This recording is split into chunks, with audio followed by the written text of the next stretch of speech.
తెలంగాణకు సెంటర్ సర్కార్ చేస్తున్న అన్యాయాన్ని తెలిసి కూడా అడగకుంటే మనల్ని మనం మోసం చేసుకున్నట్టే. చెవులుండి ఇనలేని, కండ్లు చూడలేని కబోదులతోని సమానం. అవును, తెలంగాణ రాష్ట్రం నుంచి సెంటర్ సర్కార్కు పన్నుల రూపంలో పోయేదెంత, వచ్చేదెంత అనేది లెక్కలు తీసి చూస్తే కండ్లు బయర్లు గమ్ముతున్నాయట. బువ్వ ముద్ద గొంతు దాటది, తిన్నది ఒంటికి ఇముడది అని అంటున్నారు సెంటర్ సర్కార్ ఎవరని తెలిసినోళ్ళు. తెలంగాణకి ఇవ్వాల్సిన నిధులల్లా సగం కూడా ఇయ్యలేదంటే తడి బట్టతోని గొంతు కోసినట్టు కాదా? పోయిన 5 ఏళ్లల్లా మన రాష్ట్రం నుంచి పోయిన పన్నులు, జీఎస్టీలు అన్ని తీర్ల ఫైన్లు కలిపితే 4,32,000 కోట్లు మోడీ సర్కార్కు చేరుకున్నాయట. అన్ని గనం పైసలు మన రాష్ట్రం నుంచి పోయినప్పుడు కనీసం సగం అంటే 2,15,000 కోట్లైనా ఇయ్యాలే కదా. కానీ అన్ని తీర్ల మనకి ఇచ్చింది 1,84,000 కోట్లేనట. కానీ ఉత్తరప్రదేశ్, బీహార్ రాష్ట్రాలకు నిధులను పైప్ లైన్లు వేసుకొని మలుపుకొని పోయినట్టు చేసింది మోడీ సర్కార్ అని అంటున్నారు చాలా మంది. అంతేకాదు మన పక్కకున్న ఆంధ్రప్రదేశ్ రాష్ట్రం నుంచి పోయేది తక్కువ, ఇచ్చేది ఎక్కువ అన్నట్టు చేస్తున్నదట సెంట్రల్ సర్కారు. అంటే కాకులను కొట్టి గద్దలకు వేసినట్టు చేస్తున్నది. కేంద్రం తెలంగాణకు మాత్రం తెడ్డు చూపెట్టినట్టు చేస్తున్నదని కోపం చేస్తున్నారు తెలంగాణ వాదులు. ఇంత పెద్ద మోసం జరుగుతుంటే, కండ్ల ముంగట్టున్న కంచంలా మన్ను పోసినట్టు చేస్తుంటే, తెలంగాణ బీజేపీ ఎంపీలు మాత్రం మన్ను తిన్న మంజరగున్నల తీరుగున్నారని అంటున్నారు తెలంగాణ వాదులు. వాళ్ళకి దేవుళ్ళ మీద పంచాదులు, మసీదులు అవుతామనుడు, ఊర్లు పేర్లు మార్చుడు మీద ఉన్న సోయి తెలంగాణ రాష్ట్రానికి నిధులు తీసుకొచ్చుట్లా లేదని తిడుతున్నారు. తెలంగాణకు నిధులు ఇచ్చుడు పక్కకు పెడితే కనీసం వరదలు వచ్చి ఆగమైన తెలంగాణ పల్లెలను పట్టించుకున్న పాపనవ్వలేదు మోడీ సర్కారు. అట్లాంటప్పుడు ఇక బీజేపీ పార్టీ ఎంపీలు, మంత్రులు తెలంగాణకు ఉండేందుకు లేకెందుకు? పదుల హాయిగా అనుభవించటానికే తప్ప తెలంగాణకు నిధులు తెచ్చటానికి కాదా?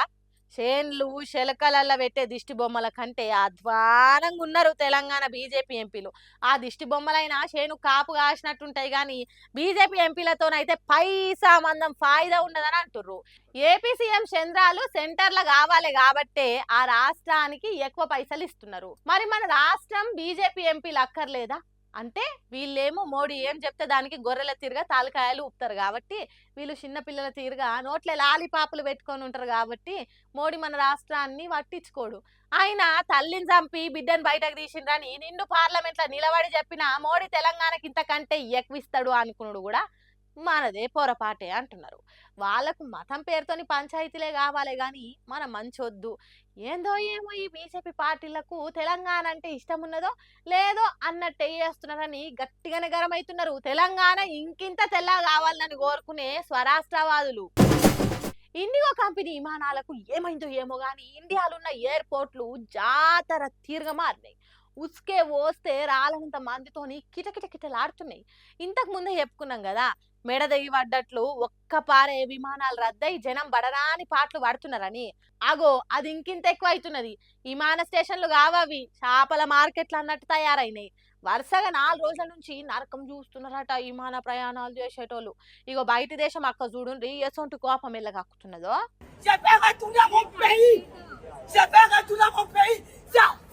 qui a gaspillé mon billet. Alors, je vais mon billet. Je vais mon billet. Je vais mon billet.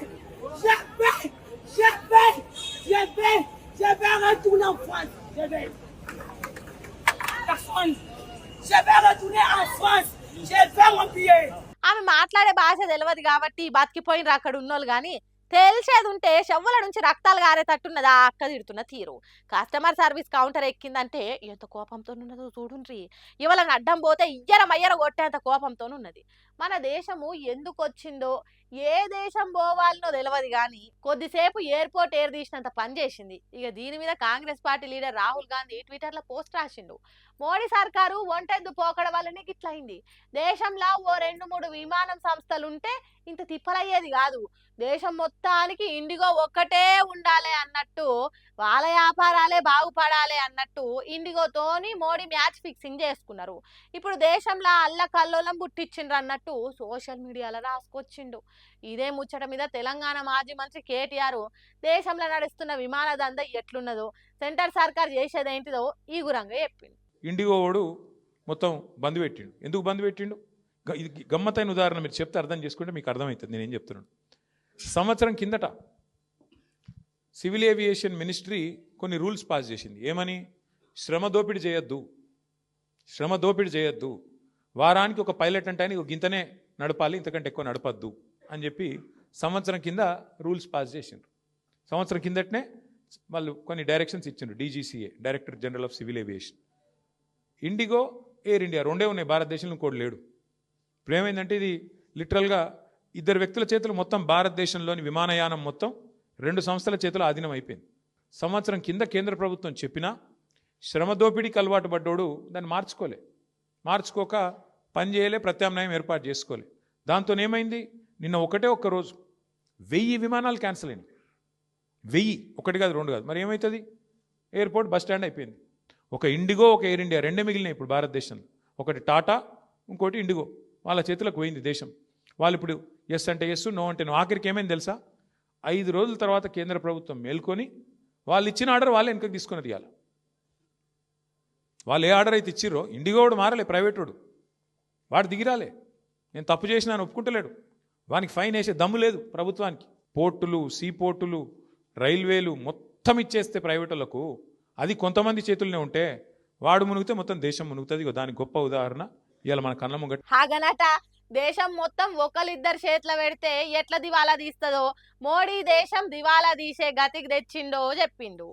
ఈ ముచ్చట ఇట్లుంటే ఇండియా ఓనర్ను కాకుండా కంపెనీల పనిచేసే నౌకరీదారులను, ప్రయాణికులను తిప్పలా పెడుతున్నారు.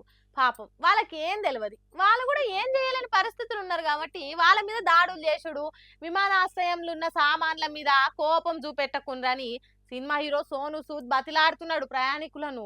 मेरा खुद का परिवार ट्रैवल कर रहा था और करीबन 4.5-5 घंटे उन्हें वेट करना पड़ा और फिर फ्लाइट उड़ी, पहुंच भी गए और बहुत सारी फ्लाइटें नहीं उड़ी, बहुत सारी कैंसिल हुई, बहुत सारे लोग शादियां नहीं अटेंड कर पाए, मीटिंग्स कैंसिल हुई, इवेंट्स कैंसिल हुए, बहुत तकलीफें हुई. लेकिन जो दुख की बात ये देखने को मिली कि उन एयरपोर्ट्स पे जब जितना जो स्टाफ था, ग्राउंड स्टाफ, उस पे कैसे लोग चिल्ला रहे थे. आई नो कि फ्रस्ट्रेशन होती है, दुख होता है और आप अपना गुस्सा निकालते हो, बट आप खुद को इमेजिन कीजिए उनकी जगह पर, जो खुद बेबस हैं, उन्हें पता नहीं कि आगे क्या स्केड्यूल्स हैं, कैसे फ्लाइट्स उड़ेंगी या नहीं उड़ेंगी, और जो उन्हें ऊपर से मैसेजेस आते हैं, they just have to pass it on to you.